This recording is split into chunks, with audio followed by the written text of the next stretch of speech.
বন্ধুরা, প্রতিবেশী রাষ্ট্র বাংলাদেশে কি তবে বড়সড় কোনো ইনসাইড জব শুরু হয়েছে? সে দেশের এয়ারফোর্স অর্থাৎ বিমান বাহিনীর ভেতরেই কি লুকিয়েছিল পাকিস্তানের চর?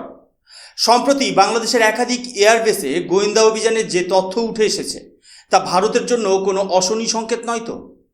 আজকের পর্বে আমরা শুধু খবরের ওপরে ভাসব না, বরং খবরের ভেতরে গিয়ে দেখব কিভাবে বাংলাদেশের সেন্সিটিভ রেডার স্টেশনগুলোর অ্যাক্সেস সরাসরি পাকিস্তানের গোয়েন্দা সংস্থা আইএসআইয়ের হাতে তুলে দেওয়ার ছক কষা হচ্ছিল। আর সব থেকে আশ্চর্যের বিষয় হলো, এইসবের পেছনে নাম জড়ানো হচ্ছে এমন এক গোষ্ঠীর যাদের উপস্থিতি বাংলাদেশে কোনো যুক্তিই মানে না। আজ আমি সুশোভন এই গোটা রহস্যের উপর থেকে পর্দা সরাবো। বন্ধুরা, জিওপলিটিক্সের ময়দানে কখন যে কি ঘটে তা বোঝা খুব মুশকিল।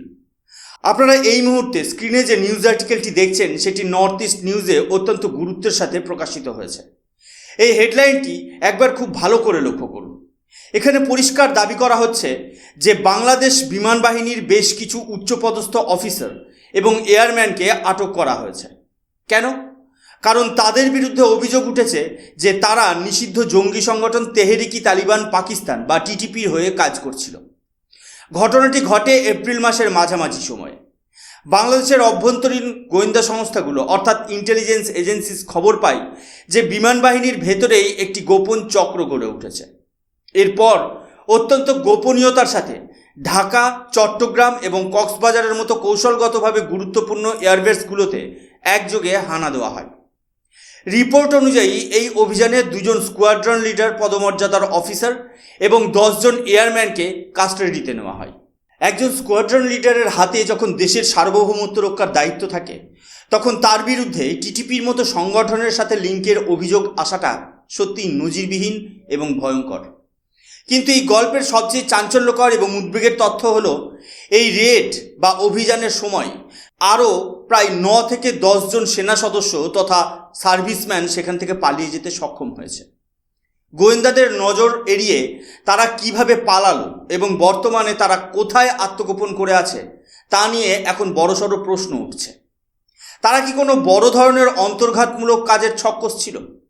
বাংলাদেশ কি তবে পাকিস্তানের গোয়েন্দা সংস্থা এবং জঙ্গি গোষ্ঠীর একটি নতুন প্রক্সি ওয়ারের ক্ষেত্র হয়ে উঠছে? বিষয়টি শুধু বাংলাদেশের জন্য নয়, প্রতিবেশী দেশ হিসেবে ভারতের অভ্যন্তরীণ নিরাপত্তার জন্য কিন্তু এটি একটি বড় অ্যালার্মিং সিগন্যাল। এই গোটা ঘটনা প্রবাহের রহস্য উন্মোচন করতে হলে আমাদের একটু ফ্ল্যাশব্যাকে যেতে হবে। ঘটনার সূত্রপাত কিন্তু এই গ্রেপ্তারির কয়েকদিন আগে। বাংলাদেশের বর্তমান বিদেশমন্ত্রী ডক্টর খলিলুর রহমান যখন রাষ্ট্রীয় সফরে ভারতে এলেন, তখন পর্দার আড়ালে দাবার চালগুলো সাজানো হয়ে গিয়েছিল। মনে রাখবেন, ডক্টর খলিলুর রহমান কিন্তু বর্তমান নির্বাচিত সরকারের কেবল একজন মন্ত্রী নন, তিনি একজন দক্ষ ডিপ্লোম্যাট এবং প্রাক্তন এনএসএ। তিনি খুব ভালো করেই জানেন যে এই মুহূর্তে বাংলাদেশের পাল্লা কোন দিকে ভারী। এখন প্রশ্ন হলো, হুট করে এই অস্থির সময়ে ভারত কেন? এর উত্তর লুকিয়ে আছে বাংলাদেশের বর্তমান অর্থনৈতিক ও জ্বালানি সংকটের গভীরে। বাংলাদেশ এখন এক ভয়াবহ এনার্জি ক্রাইসিস এবং ফরেক্স অর্থাৎ বৈদেশিক মুদ্রার রিজার্ভ সংকটের মুখে দাঁড়িয়ে। দেশের কলকারখানা সচল রাখতে এবং বিদ্যুৎ উৎপাদন স্বাভাবিক রাখতে তাদের জরুরি ভিত্তিতে ডিজেল প্রয়োজন। শুধু তাই নয়, ডলারের উপর চাপ কমাতে ভারতের সঙ্গে কারেন্সি সোয়াপ বা নিজস্ব মুদ্রায় লেনদেনের একটি শক্তপোক্ত ফ্রেমওয়ার্ক তৈরি করা তাদের জন্য এখন অস্তিত্ব রক্ষার লড়াই হয়ে দাঁড়িয়েছে। ঠিক যেমনটা আমরা মালদ্বীপের ক্ষেত্রেও দেখেছি। স্ক্রিনে এই নিউজ আর্টিকেলটি দেখুন। বাংলাদেশ সংবাদ সংস্থা বা বিএসএস এর হেডলাইনটি পরিষ্কার বলছে, ভারত থেকে 17,000 টন ডিজেল বাংলাদেশে পৌঁছাতে শুরু করেছে। কিন্তু বন্ধুরা, আন্তর্জাতিক রাজনীতির মঞ্চে ফ্রি লাঞ্চ বলে কিছু হয় না। কূটনীতির ভাষায় একে বলা হয় কুইড টু কুও, অর্থাৎ আপনি কিছু দিলে তবেই কিছু পাবেন। এখানেই ভারতের ন্যাশনাল সিকিউরিটি কাউন্সিল একটি অত্যন্ত শক্ত অবস্থান নেয়। ভারতীয় গোয়েন্দা সংস্থাগুলোর কাছে আগে থেকেই ইনপুট ছিল যে বাংলাদেশে নির্বাচিত সরকার ক্ষমতায় আসার পর সেই সুযোগ নিয়ে পাকিস্তানি আইএসআই সে দেশের স্ট্র্যাটেজিক এয়ারবেসগুলোতে নিজেদের এজেন্টদের সক্রিয় করে তুলেছে। ডক্টর খলিলুর রহমান যখন দিল্লিতে সাহায্যের আর্জি নিয়ে পৌঁছান, তখন তাকে খুব স্পষ্ট এবং কড়া বার্তা দেওয়া হয়। ভারতের পক্ষ থেকে জানানো হয় যে ভারত বন্ধুত্বের হাত বাড়িয়ে দিতে প্রস্তুত, কিন্তু প্রতিবেশী দেশের মাটিতে বসে যদি ভারতের নিরাপত্তা বিঘ্নিত করার ছক কষা হয়, তবে সেই বন্ধুত্বের সমীকরণ বদলে যেতে সময় লাগবে না। দিল্লি খুব স্পষ্টভাবে বুঝিয়ে দেয় যে বাংলাদেশের এয়ার স্পেস বা আকাশসীমা যদি পাকিস্তানের নজরদারির মাধ্যমও হয়ে ওঠে, তবে ডিজেল বা কারেন্সি সোয়াপ কোনোটাতেই ভারত এগোবে না। সহজ কথায় বার্তা ছিল, আগে নিজের ঘর থেকে আগাছা পরিষ্কার করুন বা ক্লিন আপ অপারেশন শুরু করুন, তারপর দ্বিপাক্ষিক সাহায্যের কথা ভাবা যাবে। আর ঠিক এই বৈঠকের পরেই দেখা যায় ডক্টর খলিলুর রহমান দেশে ফেরার এক সপ্তাহের মধ্যেই বাংলাদেশের বিমান বাহিনীতে এই নজিরবিহীন ধরপাকড় শুরু হয়। বন্ধুরা, এবার আসি সবথেকে ইন্টারেস্টিং পয়েন্টে। রিপোর্টে বলা হচ্ছে এরা নাকি টিটিপির এজেন্ট, কিন্তু এটা কি সত্যি হজম করার মতো কথা? আপনারা যারা জিওপলিটিক্স নিয়ে নিয়মিত চর্চা করেন তারা জানেন টিটিপি বা তেহরিকি তালিবান পাকিস্তান বর্তমানে পাকিস্তান সেনাবাহিনীর প্রধান শত্রু। তারা পাকিস্তানের খায়বার পাখতুনখোয়া অঞ্চলের লড়াই করছে। তাদের মূল লক্ষ্য হলো পাকিস্তান রাষ্ট্রকে উপড়ে ফেলা। এখন আপনারা ভেবে দেখুন, যে গোষ্ঠীটি পাকিস্তানের ভেতরে লড়াই করছে তারা কেন হাজার হাজার কিলোমিটার দূরে বাংলাদেশে গিয়ে এয়ারফোর্সের রেডার ডেটা চুরি করবে? টিটিপি কি কোনো এয়ারফোর্স চালায়? তাদের কি কোনো যুদ্ধবিমান আছে? উত্তর হলো না। তাহলে কেন টিটিপির নাম ব্যবহার করা হচ্ছে? এটি আসলে একটি ডিনায়েবল প্রক্সি। পাকিস্তান আইএসআই চায় না যে সরাসরি তাদের নাম সামনে আসুক, কারণ যদি ধরা পড়ে যায় যে পাকিস্তান বাংলাদেশের সেনার ভেতর ইনফিল্ট্রেশন করছে, তবে আন্তর্জাতিক স্তরে পাকিস্তানের মুখ পুড়বে। তাই টিটিপির ঘাড়ে দোষ চাপিয়ে আইএসআই আসলে নিজেকে সেফ জোনে রাখতে চাইছে।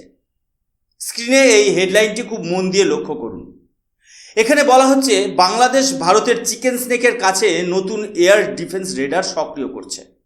বন্ধুরা, ঢাকার হজরত শাহজালাল আন্তর্জাতিক বিমানবন্দরে ফ্রান্সের থ্যালেস কোম্পানির তৈরি অত্যন্ত উন্নত প্রযুক্তির GM403 মডেলের একটি রেডার বসানো হয়েছে।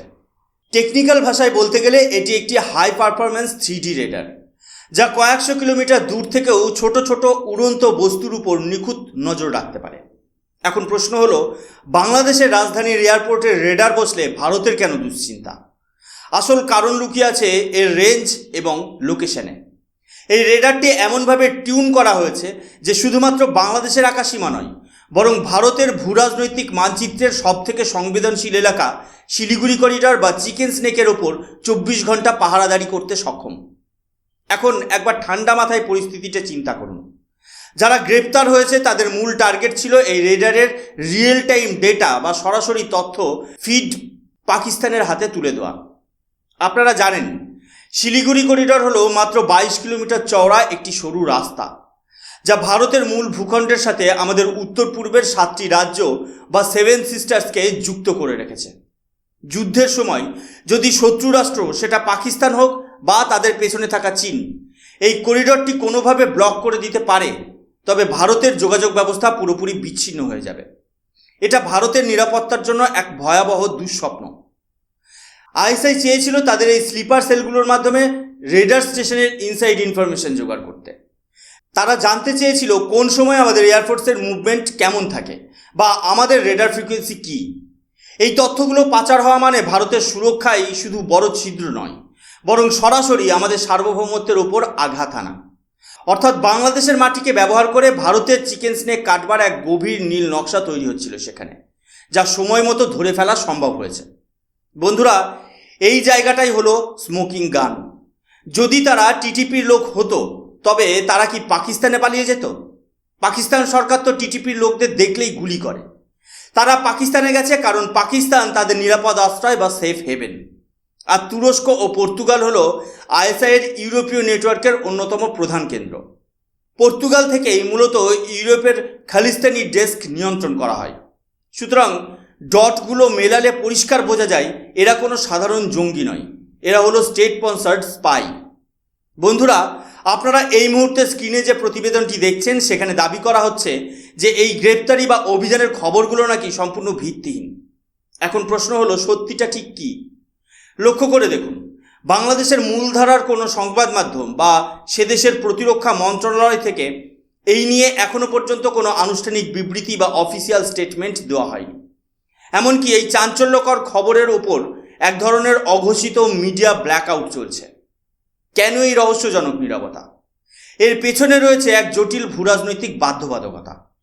তারেক রহমানের নেতৃত্বাধীন বর্তমান নির্বাচিত সরকারের জন্য এই পরিস্থিতি অত্যন্ত অস্বস্তিকর। একদিকে তারা ভারতের থেকে ডিজেল নিচ্ছে, অর্থনীতির চাকা সচল রাখতে কারেন্সি সোয়াপের মতো জীবনদায়ী সাহায্য চাইছে। অন্যদিকে তাদেরই প্রশাসনের নাকের ডগা দিয়ে আইএসআই তাদের প্রতিরক্ষা ব্যবস্থার গভীরে থাবা বসিয়ে ফেলেছে।